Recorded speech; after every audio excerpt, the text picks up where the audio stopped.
Welcome to Tickzon, where we try to turn our hindsight into your foresight. Welcome to the video.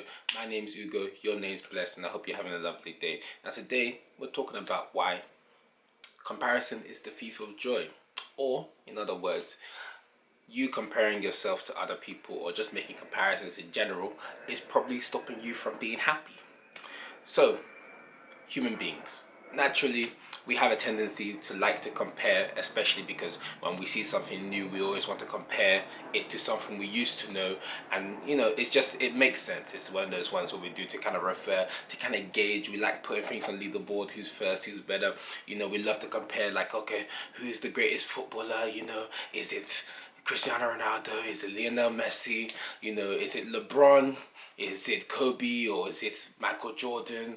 In everything, the comparison goes to, who's the better teacher, to who's better mom or dad, or, every time you go into a new relationship, you're comparing it to the previous relationship. We do a lot of comparisons. Is he better than me? Is she better than me? Whether it's in class, if you were the smart kids in class, you were probably there. If you were in football or whatever, we're always comparing ourselves. And naturally, and there is a place for comparison. But a lot of times we unfortunately take some comparison to an extent in which that steals your joy and steals your capacity to appreciate what you actually bring to the table, as opposed to looking at what you don't have on the other person's side. For example, going back to the comparison of Cristiano Ronaldo and Lionel Messi. Now, for somebody, one has to be greater than the other. We can't just appreciate that they're both great. And they're both different in different things, and to both overcome different challenges. And like I like to say, it's not an oppression Olympics, and it's one of them ones. It's not also a success Olympics of, I say it's one of them ones. I probably couldn't do a mile in your shoes, but you probably couldn't do a day in mine. So the issue with comparison is that a lot of times when you're comparing yourself to somebody, you're only seeing the parts that you feel you're deficient in, put people on a pedestal, and in some sense feel you're not good enough. And so when I look at people sometimes, whether it's within their friendship group, siblings, within class, or whoever somebody's talked up to, be that this is the better person, you now kind of shackle yourself in the idea that you can't do X, Y, Z, or you're not as good as this person, or you're not as great as this person, or you're not as pretty as this person, or you're not as smart as this person. But within all of that, you've forgotten what you actually have and what you bring to the table, and not bring to the table in the whole conversation, but what you actually bring in the universe in terms of your existence. There's an exercise that I run typically, which is called the finger print exercise. And just in a nutshell, it's basically just reminding you, I'm not going to do the exercise here because it's something we typically do in person, pre-corona and soon post-corona, whenever that is. But it's just to remind you that regardless of who you are, where you come from, your shape, size, intelligence, IQ and everything, you just being there and you being your makeup, your composition, yourself, with your random thoughts, with your ideas, your unique in of yourself. And so comparing yourself to other people a lot of times stops you from seeing what you are bringing to the table. So I even look at it like a Zach and Cody effect, or Drake and Josh effect. Drake is looking at Josh thinking like, oh my days, this guy is so great, he's so amazing, he's got all the brains, he's smart, blah blah blah. And then Josh is looking at Drake like, fam, this guy is so cool, he's so smooth, like he's calm in every situation, and like then once he's getting all the girls. But then when they understand that, oh yeah, he's great in this aspect, I'm great in this aspect, but realize that you can actually complement each other, then it allows them to move forward.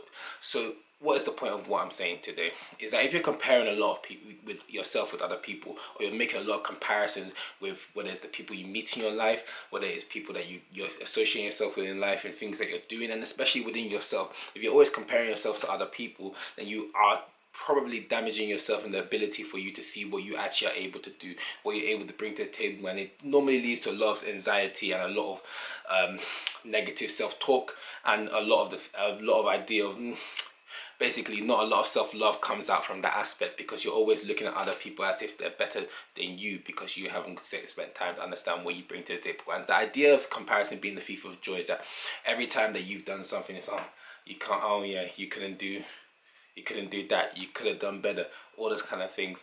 And the only place comparison has is for you to push yourself to get better. There's a healthy way to compare for you to get better, but in the same way of you still looking at, oh yeah, I can do this, or yeah, I am good in this aspect.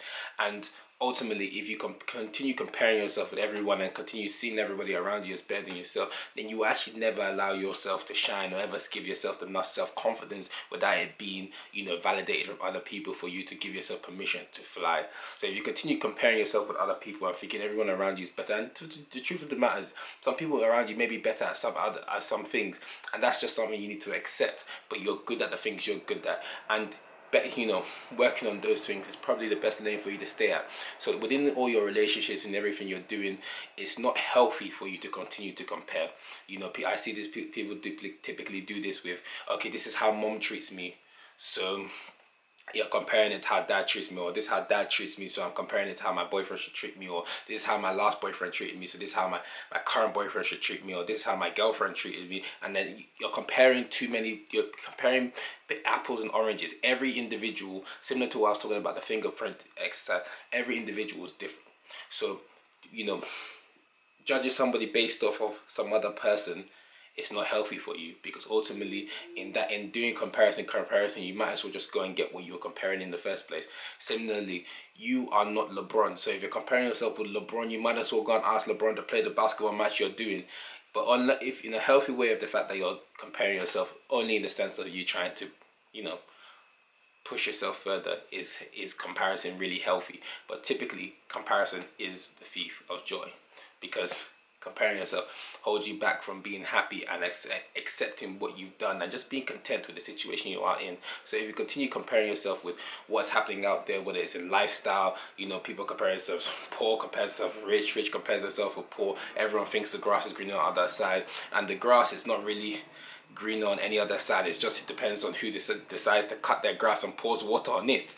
And if you decide to pour water on your own grass, then you'll be fine. But if you continue comparing yourself in any aspect of your life, and you're continuously doing that, oh, I'm not as pretty as her because I'm listen, unless you're gonna go and do face snatch at face off, you're not gonna be that. I can't play ball like him, I can't do this, I can't do this, that, this, I can't do. You see how negative that is? It's just a toxic place to be in.